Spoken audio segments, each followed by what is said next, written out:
Get ready for a video packed with emotions straight from the Hungaroring circuit. The Hungarian Grand Prix is about to offer us an incredible spectacle, full of unexpected twists and turns. We have a revived McLaren dominating the front row, Max Verstappen facing unexpected challenges, and Sergio Perez walking on thin ice at Red Bull. But that's not all. There will be drama at Mercedes, Ferrari seeking more speed, and even Fernando Alonso criticizing the FIA. This weekend is hotter than tires after a qualifying lap. Get ready for a complete analysis that will keep you glued to the screen, eager for the race. And remember, if you're as passionate about Formula One as we are, don't forget to subscribe to the channel and turn on notifications. That way, you won't miss any updates from this incredible world of racing. Let's speed through these news. Let's start with the news that left everyone stunned. McLaren simply crushed it in qualifying. Who would have thought we'd see Lando Norris and Oscar Piastri dominating the front row of the grid? It's like we've traveled back in time to 2012, when Lewis Hamilton and Jenson Button did something similar in Brazil. The MCL38 is literally flying. The team from Woking seems to have found the magic formula to extract pure speed from this car. Lando Norris, with his characteristic smile, must be on cloud 9. And what about Oscar Piastri? The rookie Australian is proving that he has what it takes to compete among the greats. But what changed at McLaren? Well, it seems that recent updates have transformed the MCL38 into a true missile.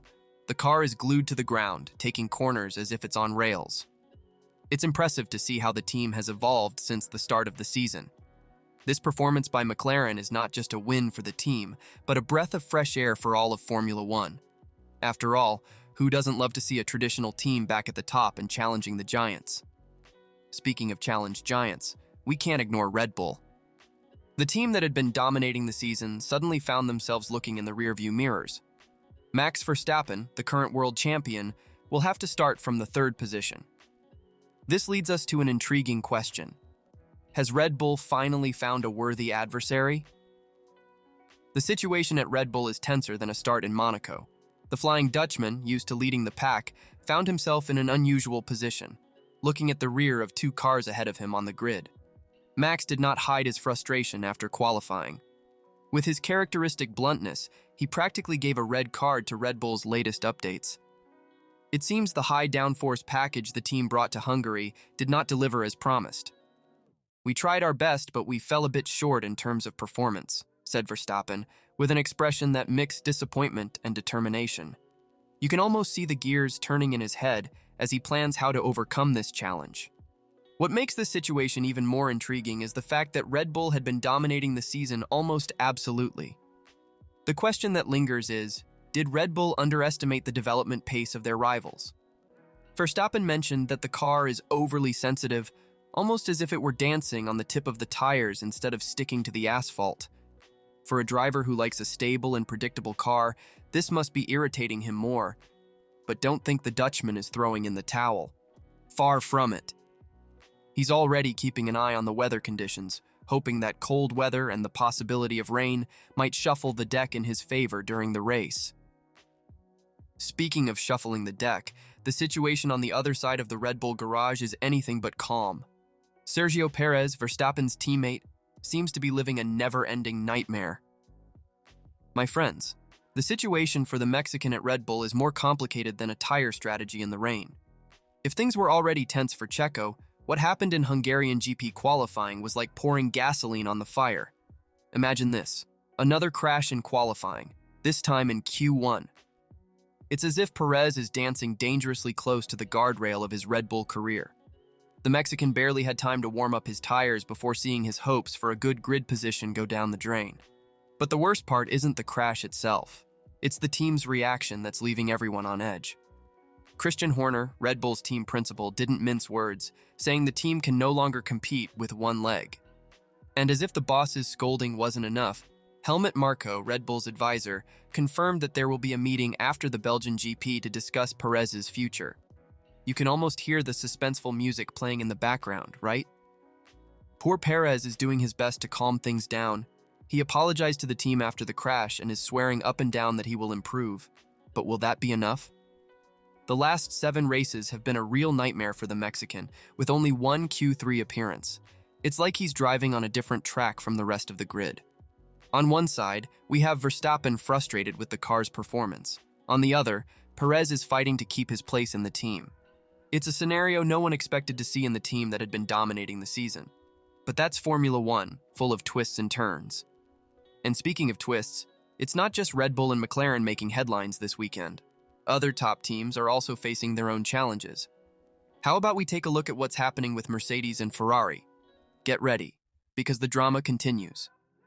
And speaking of drama, my friends, it seems like it has decided to visit all the top teams this weekend. Let's take a look at what's happening with Mercedes and Ferrari. Starting with Mercedes, the team that used to dominate absolutely for so many years now seems to be struggling to find the right direction. And who is in the eye of this storm? None other than George Russell. Imagine this. The young Brit, who usually shines in qualifying, was eliminated in Q1 and will start way back in 17th position. It's like watching a fish try to climb a tree. Russell was so upset that he practically demanded a meeting with the team. The reason? Apparently, his car ran out of fuel at the most crucial moment of qualifying. Russell, with his characteristic British diplomacy, took some of the blame, but it's clear he wants answers. You can almost picture the scene, Russell storming into the meeting with the engineers, determined to understand how they ran out of fuel at the critical hour. Did someone forget to check the tank? But don't think Mercedes is alone on this roller coaster of emotions. Ferrari, our eternal Scuderia, is also having its moments this weekend. Charles Leclerc, with all his talent, managed to secure 6th place in qualifying. But let's be honest, for Ferrari, that's like winning a participation trophy instead of the Champions Cup. The Monegasque admitted that the SF24 is falling short of McLaren and Red Bull's potential.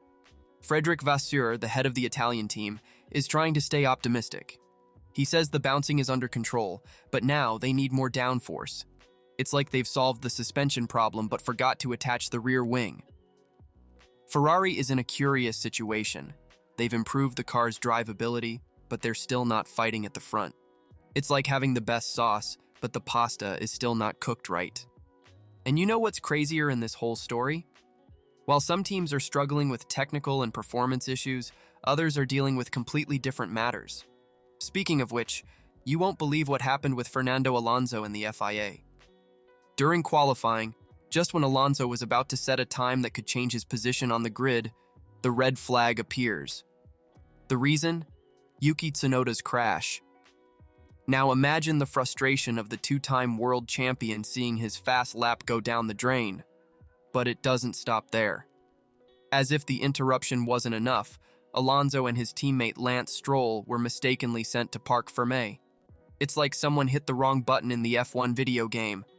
So, Formula One fans, get your flags ready, warm up your voices to cheer, and don't forget to load up on caffeine because the show ahead promises to be epic. And remember, if you enjoyed this crazy recap of what happened today, don't forget to subscribe to the channel, hit the notification bell, and leave a like. That way, you won't miss any detail of this roller coaster of emotions that is F1.